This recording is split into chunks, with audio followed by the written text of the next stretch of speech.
Before we start, let's discuss democracy. Democracy originates from the Greek words demos, meaning people, and kratos, meaning power or rule. So democracy roughly translates to the rule of the people.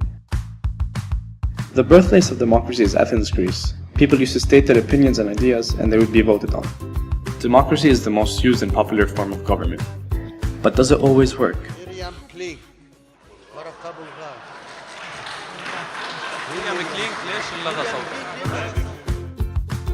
The problem is that the biggest group of people always has the most power. The majority could always pick to scrape off the minority.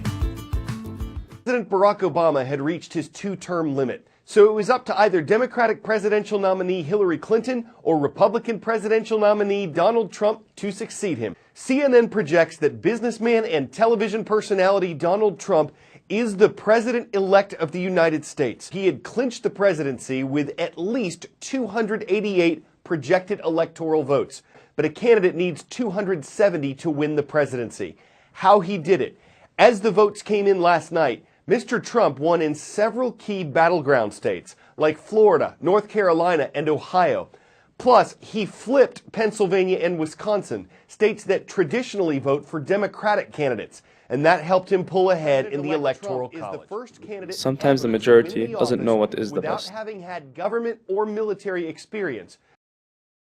We will give the British people a referendum with a very simple in or out choice. There's a lot of fear out there in the marketplace about the Brexit vote that's coming up. Brexit fears gaining traction. A new survey this morning focuses on Brexit fears. Brexit is one of the major concerns in the market at the moment. Britain gave the people the choice to leave the EU. People were deciding on a matter they didn't fully understand. Got a once-in-a-lifetime opportunity to take back control in this country of huge sums of money that we send every year to Brussels, about £350 million a week. We do not control. We send the EU £350 million a week, but that number has been thoroughly debunked. It's actually about £190 million a week when you consider a rebate the UK receives and other money that the EU sends back. On top of which, if Britain does leave the EU, it may have to spend close to that amount just to access the common market. One of the most Googled questions in the UK since the polls closed last night.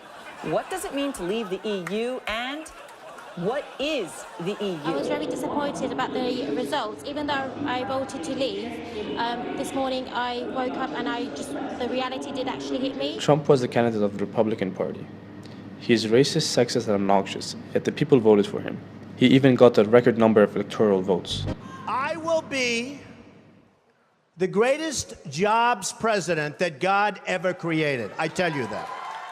But what we want to do is to replenish the Social Security Trust Fund. But we have some bad hombres here, and we're going to get them out. So why democracy? What would Kant say? From a Kantian perspective, democracy, at least in its direct form, is not ethical. Kant believes that everyone in an ideal and peaceful society should be entitled to their own freedom. He argues that if everyone in society practices democracy as a means of ensuring freedom, that the minorities would not be able to act according to their free will, which undermines the purpose of democracy in the first place. What would libertarians say? Libertarians believe that the government exists for their protection, not for the sake of invading their rights with decision-making. By definition, libertarian democracy is a paradox, since it requires the involvement of the people in governmental decision-making. When a majority of people vote for a certain candidate for taking decisions on their behalf, some rights will be invaded. Utilitarianism places the locus of right and wrong based on the outcome of an equation involving happiness.